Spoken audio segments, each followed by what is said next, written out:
They always told me it was because he was the oldest and a boy. That's why they paid for his tuition without blinking while telling me I was smart enough to figure it out on my own. My name is Emily Carter, and I was born in Dayton, Ohio, in a small blue house where dreams were only allowed if they fit my parents' plans. My brother Jacob was 3 years older, and to my parents he was the sun, the moon, and the future of the Carter name. Jacob wanted to study engineering at the University of Michigan. Dad wrote the check for his tuition like it was the most natural thing in the world, patting Jacob's back, telling him how proud he was of him. "You'll make us proud, son," he said, standing tall in the kitchen while Mom smiled and poured coffee. I was standing there too, holding my acceptance letter from the University of Cincinnati for accounting, waiting for that same smile, that same pat on the back. "Dad, I got in," I said, trying to keep my voice steady. He looked over, nodded once. "Good. You've always been smart, Emily. You'll figure out the money." Mom didn't even look up from her cup. "You can apply for scholarships, honey. You're good at that." Jacob was scrolling through his phone, not even pretending to care, and I just stood there feeling like the air had been punched out of me. Later that night, I helped Mom clean the kitchen while Jacob sat in the living room gaming, his laughter echoing through the hall. I scrubbed the dishes harder, letting the hot water burn my hands, feeling the tears press against my eyes. "You okay, Emily?" Mom asked, wiping the counter. "I'm fine," I lied, because what was the point of telling her I wasn't? She didn't notice the way my shoulders shook, didn't notice that I was swallowing every word I wanted to say. That night, I sat in my room with my laptop looking at the cost of tuition, housing, books, and I did the math until the numbers blurred. I thought about the double shifts I worked at the grocery store during summer, the babysitting I did on weekends, the way I saved every dollar in a jar under my bed. It still wasn't enough. I called Grandma Rose the next morning, the only person who ever made me feel seen. "I'm so proud of you, Emmy," she said, her voice warm even though she sounded tired. "I just wish they were too." "Oh, baby. Sometimes people don't see what's right in front of them until it's too late." I closed my eyes, letting her words sink into me. Grandma was getting older, her hands shaking when she visited last Christmas, but her hugs were the warmest place I knew. "I just don't want to disappoint you," I whispered. "You could never disappoint me, Emmy. You've got a fire in you, and I know you're going to make it." After we hung up, I sat on the edge of my bed, clutching the phone, the early morning light creeping through the thin curtains. My brother's laughter echoed from the kitchen, Mom and Dad's voices blending in, talking about the trip to Ann Arbor to set up Jacob's dorm. They didn't even mention me. That was the moment I realized if I wanted a future, it would have to be one I built myself.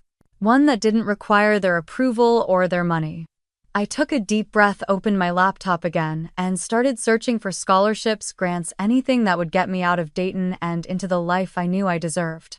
I told myself one day they would see me for who I was, or they would at least regret that they never did. I started working every shift I could find at the grocery store down the street. After school, I would clock and bag groceries, mop the floors, and stock shelves until my legs felt like they would give out. Sometimes on Saturdays, I'd work the early shift standing behind the register while families came in with their kids, laughing and planning dinners. I would smile at them while scanning their items, pretending I wasn't exhausted, pretending I didn't feel the emptiness that followed me home. At night, I'd finish my homework at the kitchen table while Mom watched her shows and Dad scrolled through his phone. Jacob would come back from the gym, dropping his bag in the hallway, shaking his hair out like he was in some commercial. "You're always studying," he'd say, pulling out a sports drink from the fridge. "Yeah," I would answer, turning a page in my notes, trying to ignore the ache in my neck. He would nod like he understood, but he didn't. Some nights after everyone was asleep, I'd take the jar from under my bed and pour the coins out on the floor, counting every dollar I managed to save from tips and weekend shifts. It was never enough, but it was something. Sometimes I would hear my parents talking in the kitchen while I tried to sleep. "She'll be fine, Tom. She's a smart girl. She's just a kid, Linda." They didn't know I was listening, curled up under my blanket, staring at the ceiling, feeling the weight of every word they spoke. On Sunday mornings, I would take the bus across town to visit Grandma Rose. She lived in a small apartment with faded curtains and a porch that smelled like old wood and lavender. "Hi, Emmy," she would say, opening the door with a tired smile.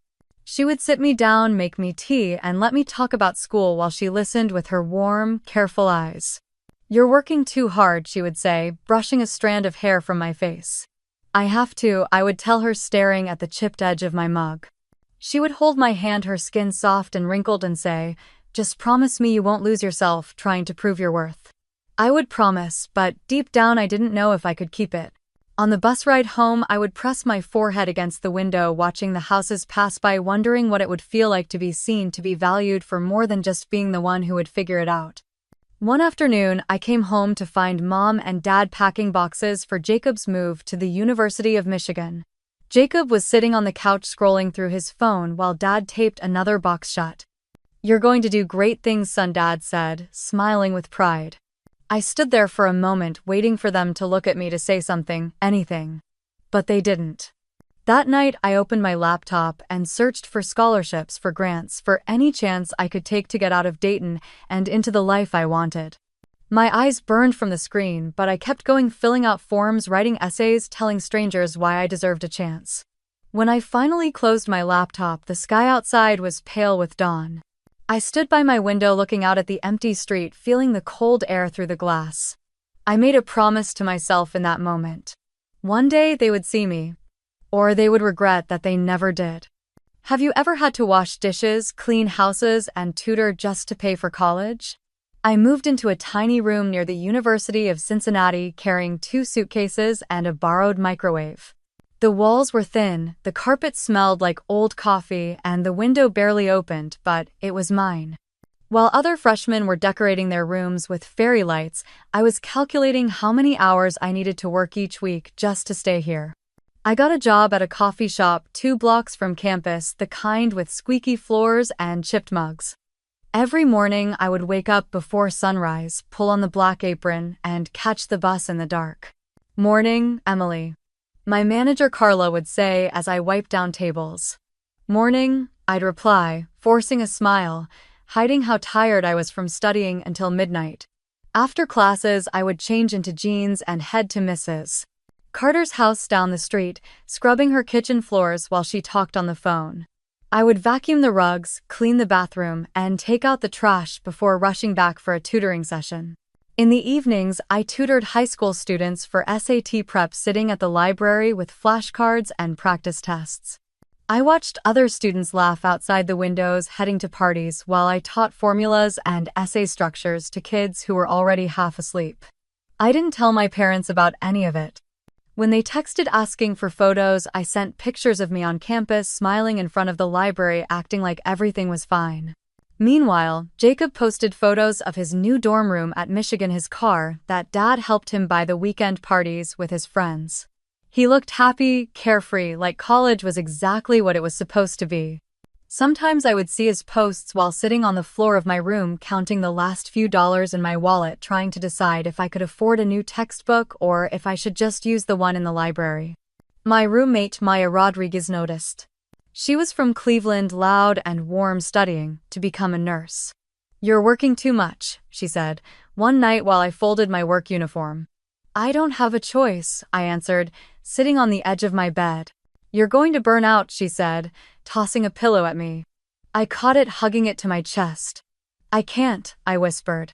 Maya sighed, sitting across from me. "You're the smartest person I know, Emily. Don't let all this work bury your dreams." "I need to pay for next semester," I said, looking at the floor. "You're going to get a scholarship. You'll pass the CPA exam and you'll get out of here."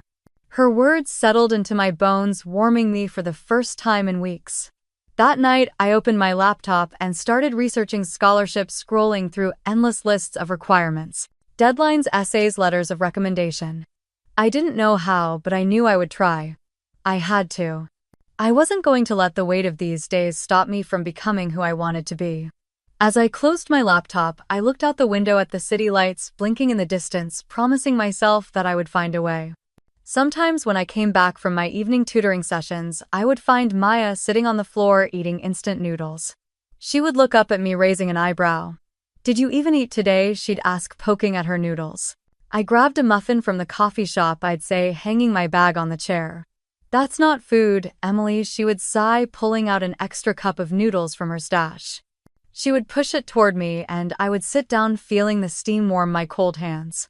We would eat in silence, the small heater buzzing in the corner trying its best to warm up the tiny room. "How many hours did you work today?" she asked, once stirring her soup. "6 at the shop, 2 cleaning, and 2 tutoring," I admitted, staring at the noodles. Maya shook her head, her dark curls bouncing. "You know, most people complain about an 8 a.m. class, right?" I let out a small laugh, the sound foreign to me after days of quiet exhaustion. "Yeah," I said, letting the warmth of the noodles ease the ache in my stomach. "I just don't get it," she said, her eyes softening. "Why can't your parents help you even just a little?" I didn't answer her, letting the question hang in the air.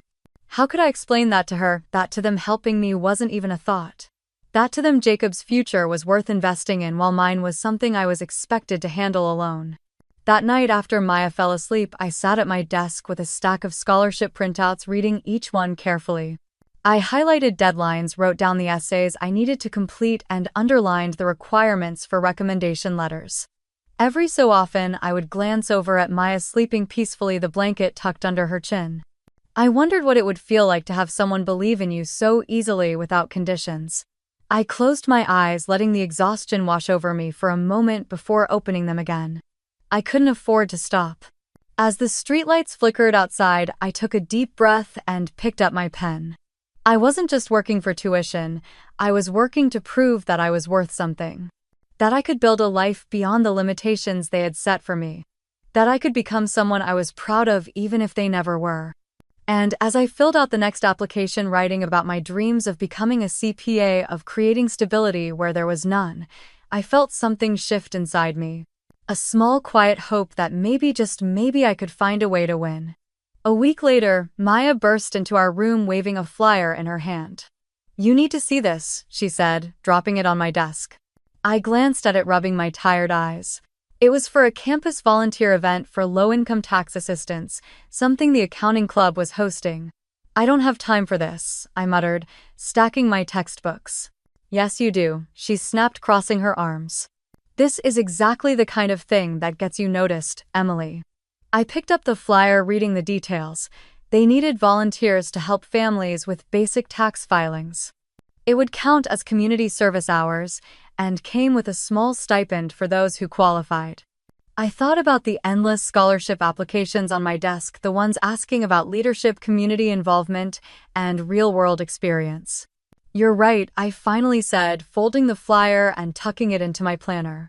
That Saturday, I showed up at the community center in my only clean pair of jeans and a borrowed Cincinnati Bearcats hoodie. The room was buzzing with families waiting in folding chairs, holding paperwork and W-2 forms. I sat at a table with a stack of blank tax forms, listening carefully as the program coordinator explained how to walk families through their filings. "You're doing great," the coordinator, Miss Patel, told me, as I helped a mother of 3 figure out her tax credits. I could see how nervous the woman was, her hands shaking as she handed me her papers. "It's okay," I said, giving her a small smile. "We'll get this done together." When she left, she squeezed my hand, tears in her eyes. "Thank you, sweetheart," she whispered. As I packed up that afternoon, Miss Patel handed me a slip of paper. "Have you heard of the Benjamin Ford National Scholarship?" she asked. I shook my head. "You should apply," she said. "They look for students like you." I tucked the paper into my backpack, not thinking much of it at first. That night I searched it up on my laptop, my breath caught when I read about it. It was a national scholarship for students in accounting, awarded to only a handful each year. It covered tuition and living expenses and came with internship opportunities at top firms. The requirements were brutal. GPA, community involvement letters of recommendation, and an essay explaining why you deserved it. The deadline was in 2 months. I sat back in my chair, staring at the screen. My reflection in the dark glass looked back at me, tired but alive. Could I really compete with students from bigger schools with more connections with parents who actually helped them? I heard Maya moving behind me, brushing her teeth, humming a song under her breath. She came over, peering over my shoulder. "What's that?" she asked, wiping toothpaste from her chin. "It's big," I said quietly. "Too big." She nudged my arm, rolling her eyes. "Nothing is too big for you, Emily." I didn't answer, clicking through the requirements, reading every line twice. If I could win this, it would mean no more scrubbing floors after class. No more pretending to smile in photos while hiding the truth. It would mean I could finally breathe. I closed my laptop, pressing it against my chest, letting out a slow, shaky breath. The fear was there, but so was the hope, small and persistent, pushing me forward. As I lay in bed that night, the glow of the city outside our window, I whispered to myself, I'm going to try. No matter how impossible it feels. No matter how many people tell me I can't. I'm going to try. And if I win, they'll have no choice but to see me. They will have no choice but to see what I am capable of becoming. There is nothing more painful than watching your parents pay your brother's tuition in front of you. I had come home for the weekend to grab some tax forms I needed for the volunteer event. Mom was at the kitchen table, her glasses low on her nose, typing something into her laptop. Dad was standing behind her, pointing at the screen. There, he said, tapping the table with his finger. 12,000 for the semester. All set. Jacob walked in from the garage, tossing his car keys on the counter. Sweet, he said, stretching his arms. Guess I can book that trip to Florida now. Florida, I asked before I could stop myself. Jacob grinned, leaning against the fridge. Yeah, spring break. Me and the guys are driving down after finals. Mom looked up at him, smiling. You deserve a break, honey. College is tough. I stood there, the folder in my hands, feeling heavier than ever. The last time I checked, I had $84 in my bank account after rent, food, and the bus pass I needed to get to campus. Dad closed the laptop and turned to Jacob. You're the hope of this family, son. We're counting on you. I felt like the air had been punched out of me. I held onto my folder tighter, swallowing hard. Jacob glanced at me, raising an eyebrow. You okay, Em? Yeah, I said, forcing a smile. Just tired. He shrugged, heading to the living room, already on his phone, probably texting his friends about the trip. I stood there wanting to say something, wanting to scream, but the words died in my throat. Mom started clearing the table, humming softly. I turned and walked upstairs to my old room, shutting the door quietly. I sat on the edge of the bed, the same bed I had since I was 10, the same posters on the wall, the same creaks in the floorboards. I opened my folder, looking at the scholarship application for the Benjamin Ford National Scholarship. My hands shook as I read the requirements again, the paper crinkling in my grip. $12,000. That was nothing to them when it came to Jacob. But for me, it was everything. I pressed the folder against my chest, letting the tears come silently, only for a moment. Then I wiped my face, took a deep breath, and stood up. I wasn't going to ask them for help. I wasn't going to beg for what they were never willing to give. I packed my bag and walked back downstairs. I'm heading back to school, I said, trying to keep my voice steady. Already? Mom asked, looking surprised. Yeah, I have work tomorrow, I lied. Dad nodded, barely looking up from his phone. Be careful on the road, Mom said, turning back to the dishes. I stepped out into the cold air, the door closing behind me, the sound echoing in my chest. As I drove back to Cincinnati, I gripped the steering wheel tighter, the highway lights blurring in the darkness. I promised myself I would not let them break me. No matter how invisible I was in this family, I would find a way to prove that I mattered, even if it meant doing it alone. As I merged onto I-75, the radio played softly, but I wasn't really listening. My mind replayed Dad's words over and over. You're the hope of this family, son. I gripped the wheel tighter, my knuckles white, the headlights of cars passing like streaks of light. I thought about the nights I spent closing the coffee shop, mopping the floors while the clock ticked past midnight. I thought about tutoring sessions, explaining algebra to half-awake high schoolers while fighting to keep my own eyes open. All so I could pay for one more week of rent, one more used textbook, one more bus pass. Jacob got a Florida vacation. I got another shift.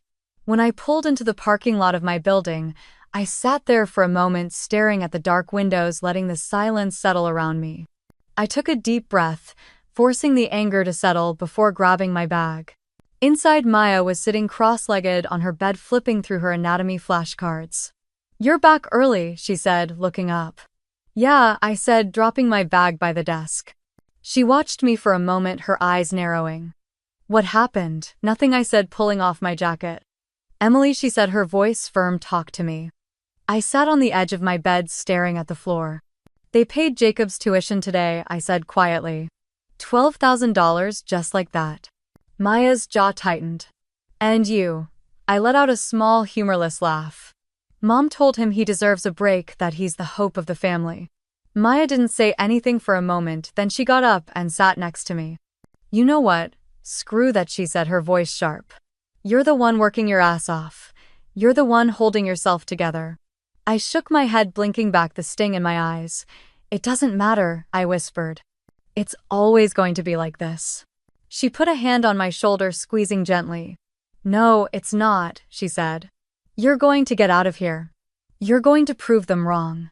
I looked at her, seeing the fire in her eyes. I found something for you, she said, reaching for a paper on her desk. It was a flyer for the Benjamin Ford National Scholarship with a bold headline across the top. This is the one you're going to get, she said. I took the paper, feeling its weight in my hands. It's national, Maya. It's impossible. She nudged me, a small smile breaking on her face. Nothing is impossible for you, Emily. I folded the flyer carefully, placing it in my folder with the other scholarship forms. I didn't know if I could win it, but I knew I had to try. Because if I didn't, nothing would change. I looked out the window at the city lights, letting the silence settle around us. I made a promise to myself right then. I would not let their silence define me. And if there was even a 1% chance, I would take it. The next morning I woke up before the sun, the air in the room cold and still. I pulled on my sweater, slipping my feet into my worn sneakers, careful not to wake Maya. At the coffee shop, the lights buzzed softly as I turned the key, the bell on the door jingling in the empty space. I set up the register, wiped down the counters, and started the first pot of coffee. As the smell filled the room, I leaned against the counter, closing my eyes for a moment, letting the warmth calm the ache in my chest.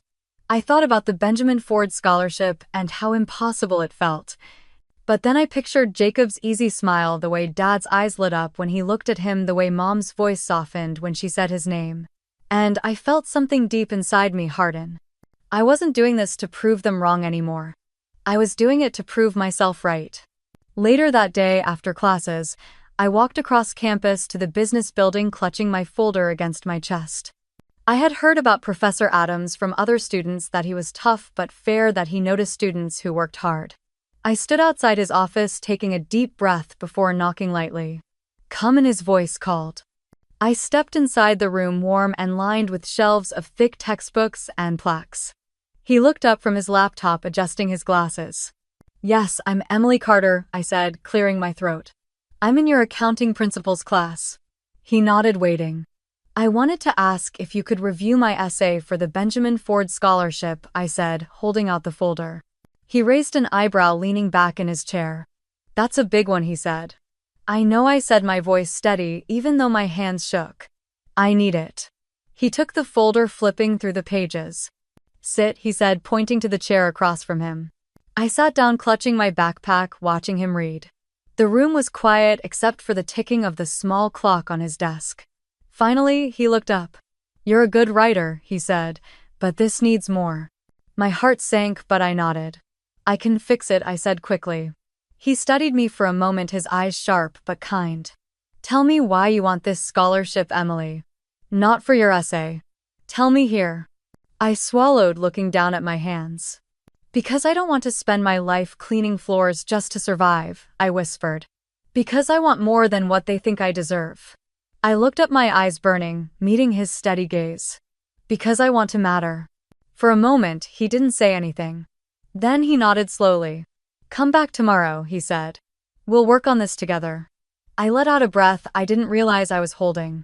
Thank you, I said, standing up. As I left his office, the cold air outside felt sharper, but I didn't care. I felt alive. When I got back to the dorm, Maya was waiting, sitting cross-legged on her bed with her laptop open. Well, she asked, eyes wide. He's going to help me, I said, dropping my bag, a smile breaking across my face. Maya let out a whoop, jumping up and hugging me tight. You're going to get this, Emily, she said. I hugged her back, closing my eyes. For the first time in a long time, I believed it too. That night, I sat by the window, the glow of the city lights flickering below, my laptop open on my knees. I began rewriting my essay, pouring every piece of myself into the words. My fears, my dreams, the nights spent working, the mornings spent studying, the moments no one saw. I wrote until my fingers cramped, until the words blurred, until I had nothing left to give. And when I finished, I sat back breathing hard, staring at the screen. My story was there, raw and real, and I knew I had to send it. Even if the chance was 1%, it was still a chance. I closed my eyes, pressing send, letting the weight of it leave my shoulders. Tomorrow, everything would begin. What would you do if someone stole your scholarship essay and claimed it as their own? I was working a late shift at the campus administration office, filing student forms and answering phones that barely rang after 5. Sophie, who worked the desk next to mine, was scrolling on her phone, blowing a bubble with her gum while tapping her nails against the keyboard. "You're working on that big scholarship, right?" she asked, glancing over. "Yeah," I said, organizing a stack of folders. "I just submitted it last night." She raised an eyebrow. "Benjamin Ford, right? That's the one with the internship offers." Yeah, I nodded, trying not to show how important it was to me. "Cool," she said, going back to her phone. I didn't think much of it, just like I didn't think much about how Sophie often leaned over my desk, glancing at my screen when I typed during lunch breaks. The next week, I came in early to check my email before classes. I stopped breathing when I saw an email from the scholarship committee marked Duplicate Submission Inquiry. I clicked it open, my hands cold. It said there was another applicant with an essay nearly identical to mine and they needed clarification. I felt the blood drain from my face. No one else had my essay, no one except me. And Sophie. I stood there clutching the edge of the desk, my vision blurring as the words repeated in my head. I heard Sophie laughing in the hallway, her voice light as she joked with another student worker. I wanted to scream, but I couldn't. Instead, I walked out, the cold air biting at my skin as I tried to clear my head. That night, I sat in our room, my laptop open but untouched, my hands shaking. Maya looked up from her notes, her eyes narrowing when she saw my face. "What happened?" she asked, closing her notebook. I opened my mouth, but nothing came out at first. Then I told her. Every word, every fear spilling out in a rush. When I finished, I was out of breath, the room silent except for the hum of the heater. Maya's jaw tightened. "You need to fight this," she said. "I can't," I whispered. "What if they think I'm lying? What if I lose everything?" Maya stood up, pulling her hair into a bun, pacing the room. "You are not letting her steal this from you, Emily," she said. "You've worked too hard." I wiped my eyes with the sleeve of my sweater. "What do I even do?" I asked, my voice small. Maya stopped pacing, looking me dead in the eyes. "We go to the free legal clinic tomorrow," she said. "They'll know what to do." I wanted to argue, to hide, but deep down I knew she was right. Because if I didn't fight now, I would be letting Sophie win. And I couldn't let that happen. The next morning, I could barely taste the coffee as I sat in the student union with Maya. She was tapping her foot, drumming her fingers on the table, watching me carefully. "You didn't sleep, did you?" she asked. "I tried," I said, staring into the paper cup. I kept thinking about how she smiled at me yesterday like nothing was wrong. Maya shook her head, her eyes sharp. "She probably thinks you'll just let it go," she said. "That you'll just keep your head down like you always do." I looked up at her, the words hitting harder than I expected. "That's what they all think," I whispered. I thought about my parents, about Jacob, about how easy it was for them to overlook me. About how Sophie probably assumed I was too quiet to fight back. Maya reached across the table, grabbing my hand. "Not this time, Emily," she said. "You're not invisible here." Her words settled in my chest, steadying my breath. "Okay," I said, nodding. "Let's go." We walked across campus to the legal aid clinic, the cold air biting at our faces, our boots crunching against the salt on the sidewalks. Inside, the office smelled like old coffee and printer ink, the receptionist greeting us with a tired but kind smile. We waited until a young attorney named Mr. Blake called us back. His office was small, stacks of folders lining the shelves, a framed degree from Ohio State on the wall. I sat down, clutching the printed email in my hand. "How can I help you today?" he asked, adjusting his glasses. I took a deep breath, then told him everything. How I worked to pay my bills, how I spent weeks writing that essay, how Sophie must have taken it and submitted it under her name. He listened quietly, nodding, jotting down notes on a yellow pad. "Do you have a copy of the essay with a timestamp?" he asked. Yes, I said, pulling out my USB drive and sliding it across the desk. And any emails where you mentioned it or where a professor reviewed it, I have one from Professor Adams, I said, my voice steadier now. Mr. Blake smiled, a small, encouraging smile. That's good, he said. We can help you draft a formal complaint to the scholarship committee attaching your proof. They'll take this seriously. My hands were still shaking as I nodded. Will they believe me? I asked. Mr. Blake leaned forward. You're telling the truth, Emily. And you have proof. Let them handle it. I felt a tear slip down my cheek, but I quickly wiped it away. Thank you, I whispered. After we left, Maya wrapped her arm around my shoulders as we stepped into the cold. You did the right thing, she said softly. I nodded, exhaling, watching my breath cloud in the air. As we walked back across campus, I felt something I hadn't felt in a long time. A quiet fire inside me. I was done being invisible, and I was done letting people take what was mine. That night, I sat on my bed, the glow of my laptop lighting up the small room. The document from Mr. Blake was open, the formal complaint ready for me to send. My finger hovered over the trackpad, my stomach tight, my heart pounding. What if they didn't believe me? What if this ruined everything I had worked for? I closed my eyes, hearing Maya's words in my head. You're not invisible here. I took a deep breath and clicked send. The email whooshed away, leaving the screen empty, but my chest felt lighter. Maya looked up from her textbook on the other bed. Did you send it? She asked. Yeah, I said, letting out a shaky breath. She gave me a small, proud smile. Good, she said, turning back to her notes. I tried to focus on my accounting readings, but the words swam in front of my eyes. All I could see was Sophie's face, the way she smirked when she got her way, the way she leaned against the counter at work pretending to be everyone's friend. The next morning I went to work, my shoulders tense, my eyes darting every time the door opened. Sophie walked in 15 minutes late as usual, tossing her bag under the desk. She looked at me and smiled, popping her gum. Morning, Em, she said, logging into her computer. I swallowed, forcing myself to nod. Morning. Inside, I was shaking. Every time she looked at me, I wondered if she knew, if she could see the email I had sent, if she was worried. But she didn't look worried. She looked smug. The day crawled by, every minute heavy, the air in the office thick. After my shift, I walked to the library, finding an empty table in the corner. I pulled out my laptop, checking my email for the 100th time. Nothing. I closed it, resting my head in my hands, trying to calm the storm inside me. Maya texted me. Did you hear back? Not yet, I typed back. Hang in there. You did the right thing. I stared at the message, letting her words settle into me. I opened my laptop again, pulling up my scholarship application, reading the essay I had written. Every word was mine. Every sentence was a piece of me, my struggle, my hope, my fight to matter. No one had the right to take that from me. 2 days later, I was folding napkins at the coffee shop when my phone buzzed. My hands froze, the screen lighting up with the subject line. Scholarship application update. I wiped my hands on my apron and stepped into the back room, my heart pounding so hard I could hear it.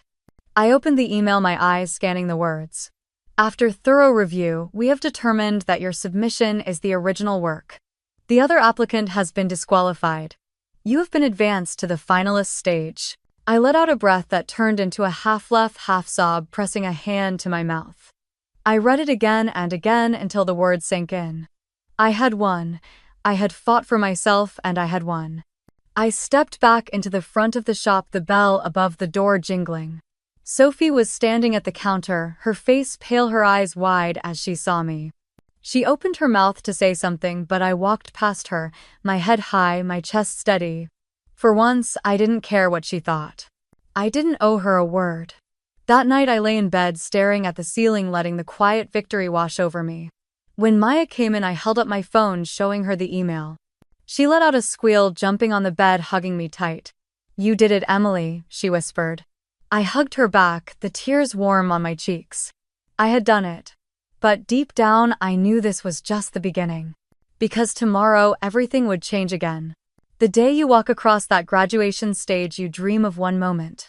You dream of your parents looking at you with pride just once. When the email came in, I had to read it 3 times to believe it was real. Dear Emily Carter, we are pleased to invite you to the Benjamin Ford National Scholarship Award ceremony in New York City. Please bring your parents to celebrate this achievement.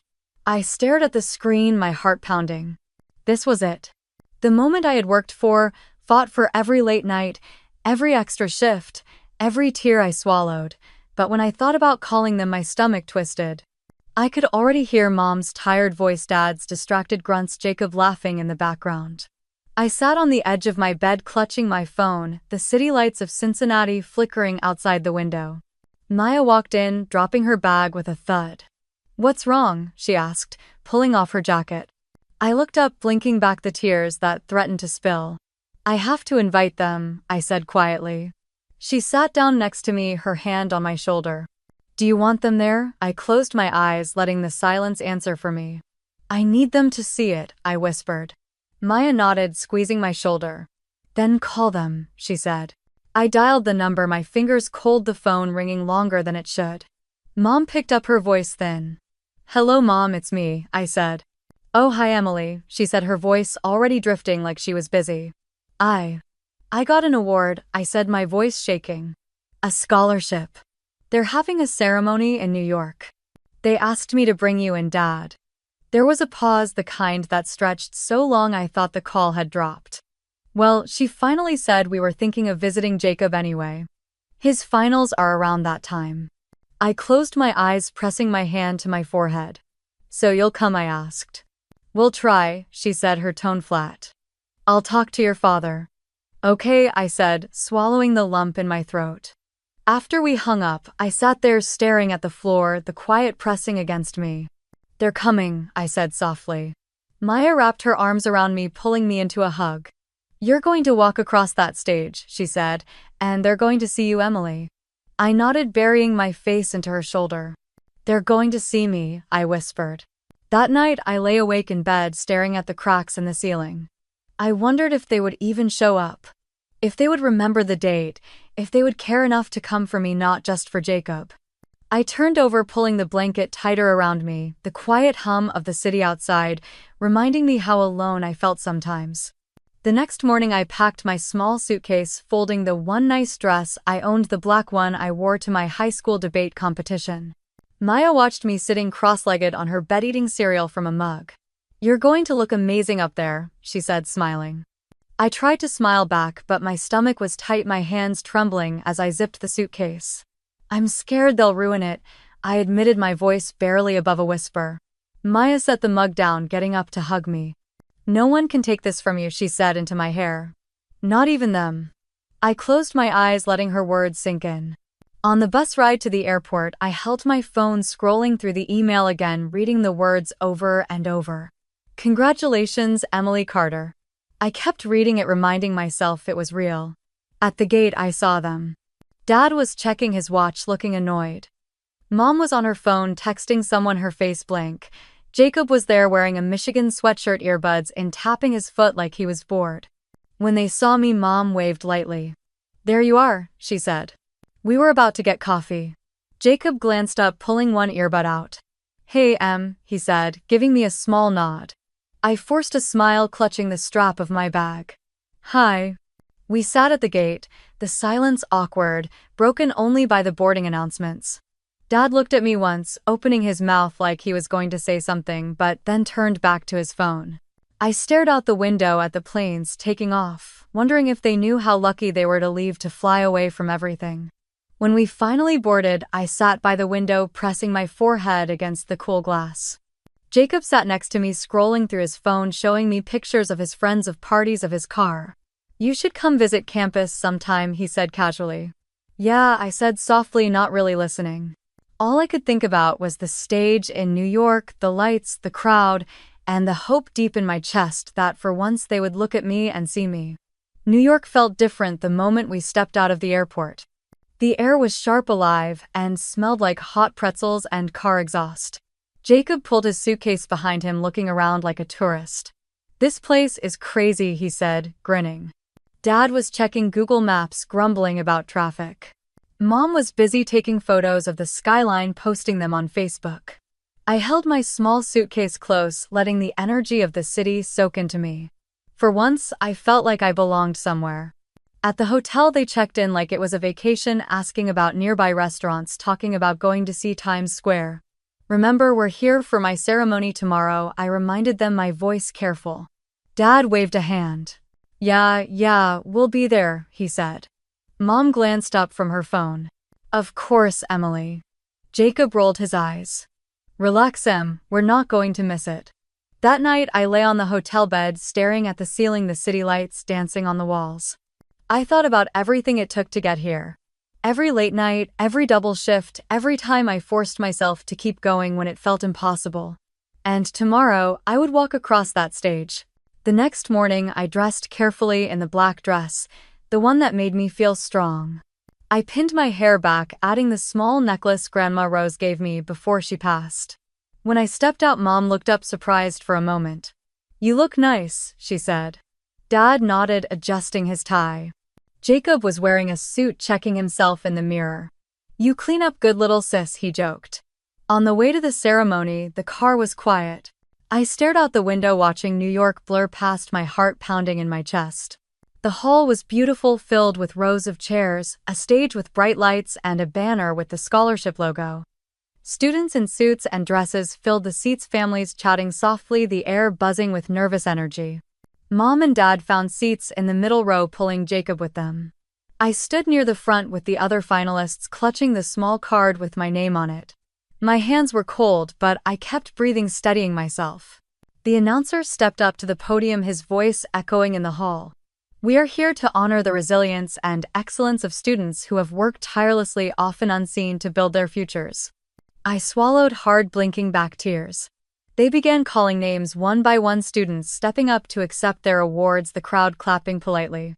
Each clap felt like a heartbeat, bringing me closer to my moment. Then I heard it. "And now please welcome Emily Carter." For a moment, everything went silent. I stepped forward, the lights bright on my face, the applause loud in my ears. As I walked toward the stage, I turned my head just for a second. I saw Mom's eyes widen, her mouth falling open. I saw Dad shift in his seat, confused. Jacob's jaw dropped, his phone slipping from his hand. They all turned to look at me. And in that moment, for the first time, they truly saw me. I climbed the steps slowly, feeling the heat of the lights on my skin, the weight of the moment pressing against my shoulders. I reached the podium, turning to face the audience. For a split second, I thought I might faint. Then I spotted Maya standing in the back, her hands cupped around her mouth as she cheered. That grounded me. The announcer shook my hand, leaning in. "Congratulations, Emily. You earned this." He handed me the certificate, the gold seal catching the light. The applause filled the hall, echoing in my ears, a sound I never thought I would hear for me. I looked down at the certificate, my name printed in bold letters, the scholarship logo shining. It was real. All of it was real. When I stepped off the stage, one of the scholarship committee members stopped me. "Emily, we'd love to talk about your internship placement when you're ready," she said, handing me her card. I took it, my hands still shaking. "Thank you," I managed to say. She smiled, giving my shoulder a reassuring squeeze. I walked back to my seat with the other recipients clutching the certificate, my heart pounding so hard I could hear it in my ears. The ceremony continued, but I barely heard the other names. All I could think about was the look on their faces when they called my name. After the ceremony ended, people began to gather in small groups, taking photos, congratulating each other, exchanging emails. I stood there, unsure, the certificate pressed to my chest. Then I felt a tap on my shoulder. I turned around. Mom was standing there, her eyes glossy, her mouth opening and closing like she didn't know what to say. Dad was behind her, holding his phone like he wasn't sure if he should take a photo or put it away. Jacob was looking at me, his brows furrowed, confusion all over his face. You didn't tell us." Mom finally said, her voice trembling. "I tried," I said, my voice calm. "You didn't ask." Dad cleared his throat, looking around before meeting my eyes. This is a big deal, Emily." I nodded, feeling the words I had waited to hear for years but somehow felt too late. Jacob stepped forward, rubbing the back of his neck. "So you really got that scholarship, huh?" he said, his voice quiet. Yeah, I said, lifting the certificate slightly. His eyes dropped to it, then back to me. That's cool, Em. I nodded again, not trusting myself to speak. Mom reached out, brushing a piece of hair from my face, her hand shaking. We're proud of you, she whispered. I swallowed, letting the words wash over me. I know I said, though a part of me wanted to scream, that it shouldn't have taken this long, but instead I let it be. Because this moment was mine. Can we take a picture? Mom asked, pulling her phone from her purse. I hesitated, then nodded. We stood there awkwardly at first, before Dad put his arm around my shoulders, Jacob standing next to me and Mom on the other side. She lifted the phone, trying to smile. I held the certificate up, forcing a small smile as the camera clicked. The flash was bright, capturing the moment. A family standing together, pretending to be whole for one picture. As soon as the photo was taken, I stepped back, letting out a breath I didn't realize I was holding. Emily, Dad said, clearing his throat again. Maybe we could get dinner. Celebrate. I looked at him, seeing the uncertainty in his eyes. I thought about all the dinners I missed, all the celebrations they had for Jacob, all the nights I spent alone working and studying while they laughed in the kitchen. I can't, I said softly. I have a meeting with the scholarship committee. Mom's face fell slightly, but she nodded. Okay, honey, we understand. I nodded, clutching the certificate tighter. They didn't understand. They would never fully understand. But for now it didn't matter. Because I did. As I turned to walk away, I felt the weight of everything lift off my shoulders. I had done this. I had built this life with my own hands, my own sleepless nights, my own sacrifices. And nothing, not even their late apologies, could take that away from me. I walked toward the committee table, the lights of the hall still bright, the chatter of the crowd fading into the background. The woman from earlier smiled as I approached. Emily, we're so glad you're here, she said. We'd love to talk about your future. I smiled back, the certificate still pressed to my chest. My future, I repeated softly.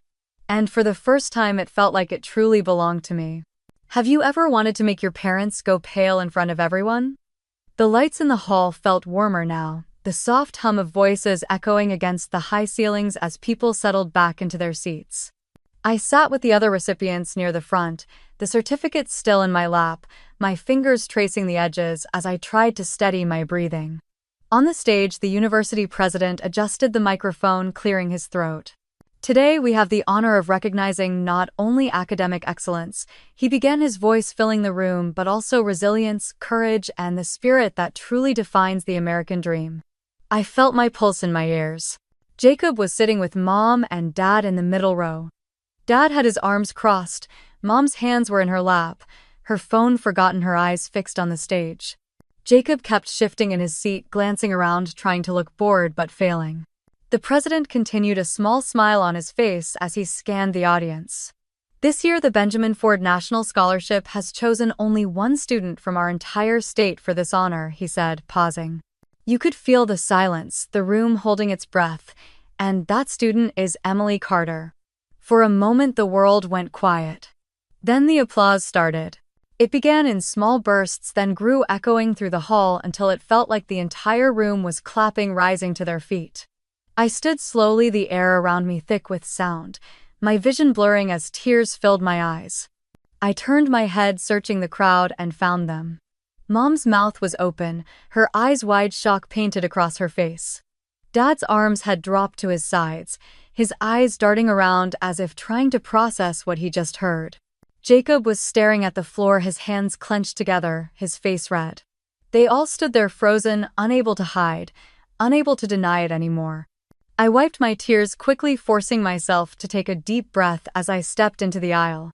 People reached out, patting my shoulder, smiling at me as I passed, their hands warm, their words a blur. You deserve this. Congratulations. Proud of you.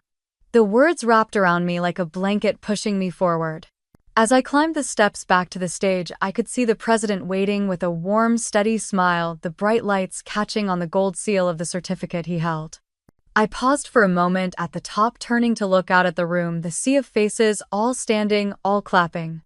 And in the middle of it all, my family, unable to hide, unable to pretend I was invisible anymore. For the first time I felt seen. I stepped toward the president, the lights making my eyes water as he handed me the certificate. His handshake was firm, grounding me as the applause washed over us. "Congratulations, Emily," he said, his voice low so only I could hear. "You've earned every bit of this." I nodded, swallowing hard, gripping the certificate as if it might slip away if I let go. I turned to face the audience, the sea of people slowly settling back into their seats. The president walked back to the microphone.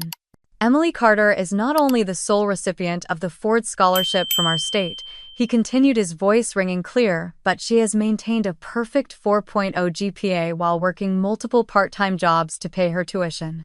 I heard a small gasp from somewhere behind me. "She has also passed her CPA exams while still a student, demonstrating the kind of discipline and resilience we hope to see in every graduate." The room filled with applause again, echoing against the high ceilings. I felt tears slipping down my cheeks, but I didn't wipe them away.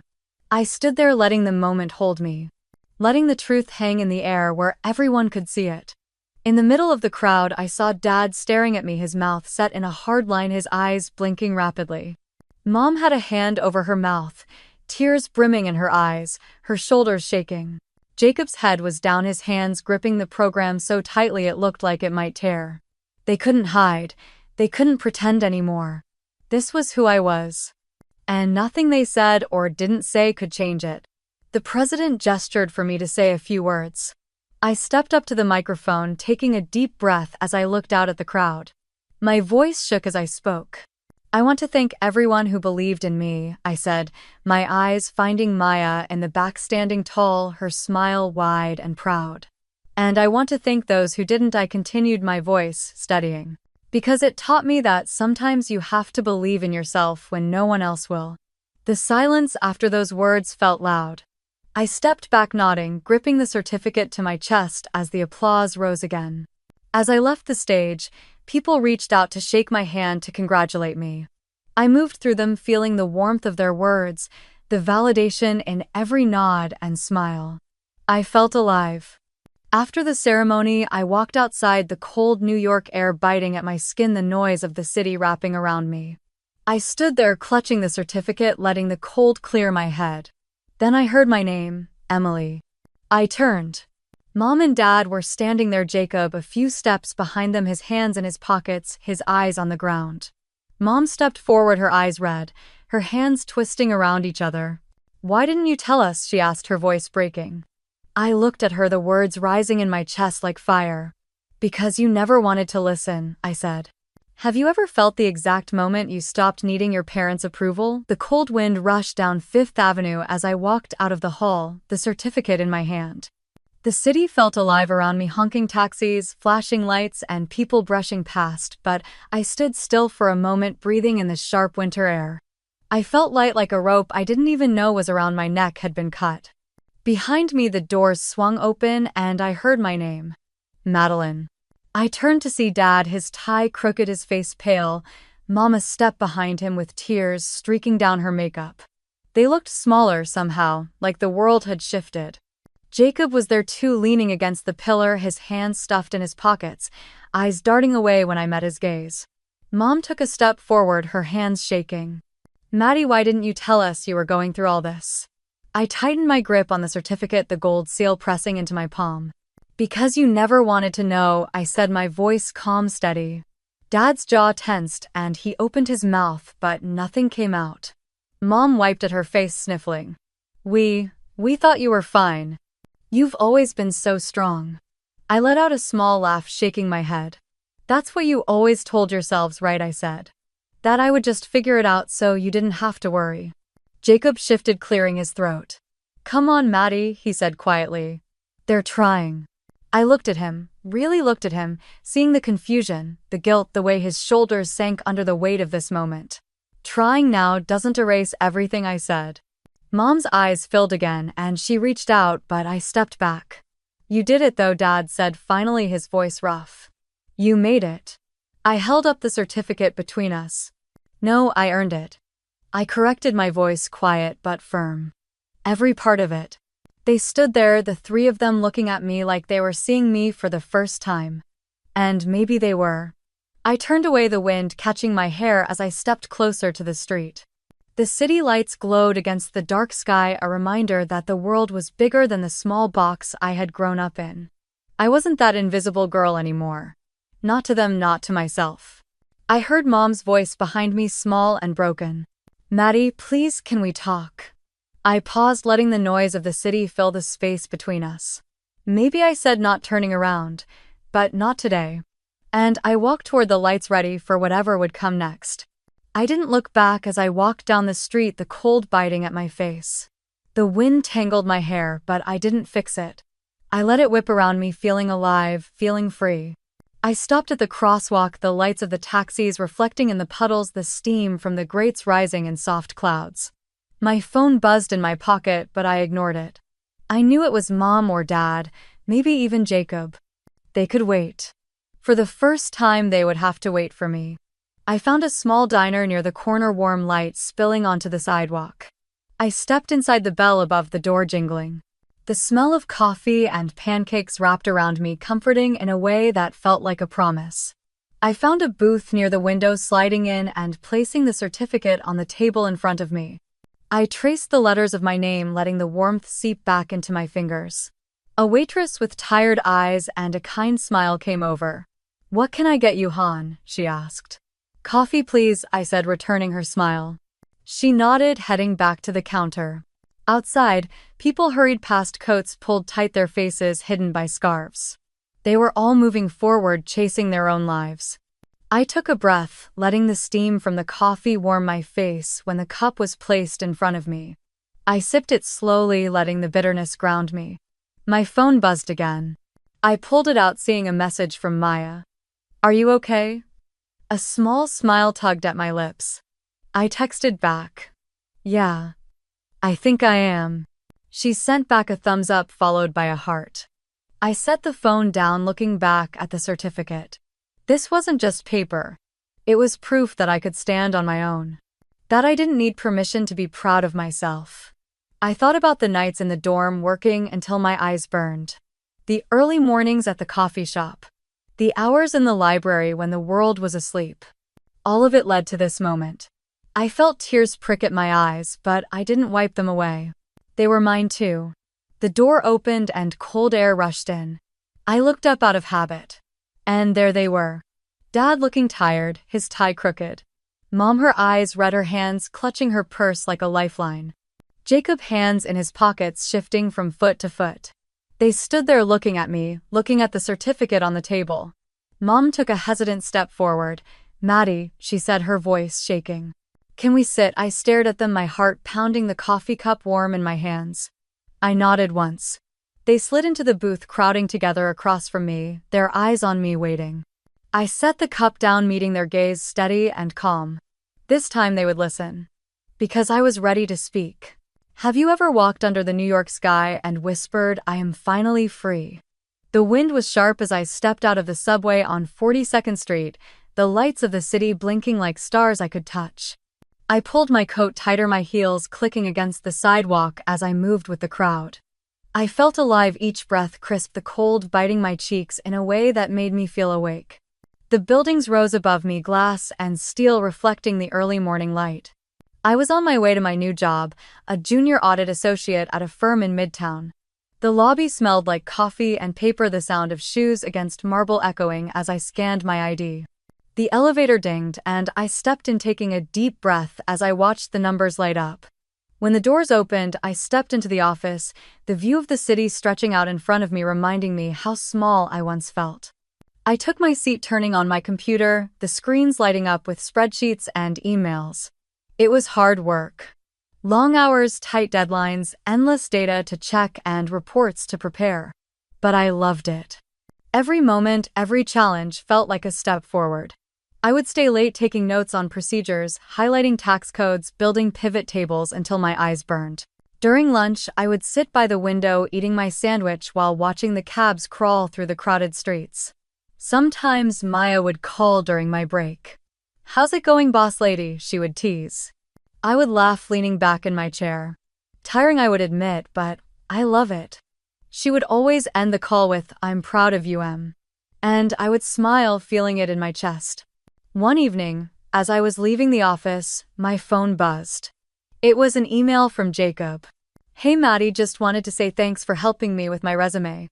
I got a job at a small firm here starting next week." I stood on the sidewalk reading it twice. For a moment, I felt the old sting of the past, but it was softer now. I typed back, "Congrats, Jacob. Proud of you. You'll do great."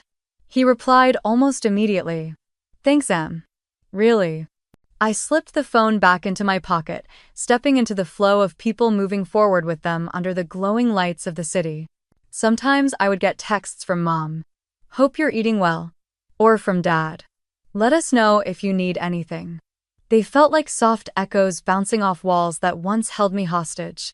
I would reply politely, "All good here. Hope you both are well." But I didn't feel the old ache anymore.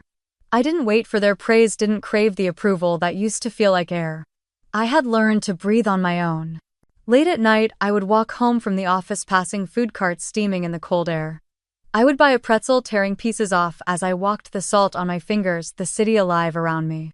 People would rush past with tired eyes, others would laugh with friends, cabs honking, music spilling from restaurants, and I felt like I was a part of it, part of something bigger than the girl who once cried quietly in her room. I was living. I was free. On weekends, I would study for the next part of my CPA exam, sticky notes covering my small kitchen table. I wasn't doing it to prove anything anymore. I was doing it for me. To build the life I wanted, brick by brick, decision by decision. One night Maya called, her voice sleepy but warm. "Just checking in on my favorite New Yorker," she said. I smiled, curling up on my couch. "I'm good, Maya," I said. "Really good." She yawned. "You sound different, Em." "I feel different," I said softly. And I did. Jacob would email sometimes asking about taxes, small job advice, a line or two about his day. He ended one with "Thanks for always being the strong one." I stared at that line for a long time, then closed the email. Not angry. Not sad. Just done trying to prove it. Because I knew who I was. One evening, after a long day at work, I took the elevator to the rooftop of my building. The wind was sharp, tugging at my coat, pulling at my hair. I walked to the edge, the lights of Manhattan stretching out like a sea of stars. I stood there, breathing in the cold, feeling the pulse of the city in my veins. For a long time, I had thought karma meant revenge. That one day they would feel how I felt, but standing there I realized karma was this. It was me living. It was me standing in the heart of New York, unafraid, unbroken, unhidden. It was me smiling to myself under the wide, dark sky. They once thought I was weak. Now they know who I am. Have you ever felt invisible, compared or ignored by people who should have seen you? What would you have done if you were me? Don't forget to like and subscribe for more stories like this. Because one day you will step into your light too. And you will know deep in your bones you are finally free.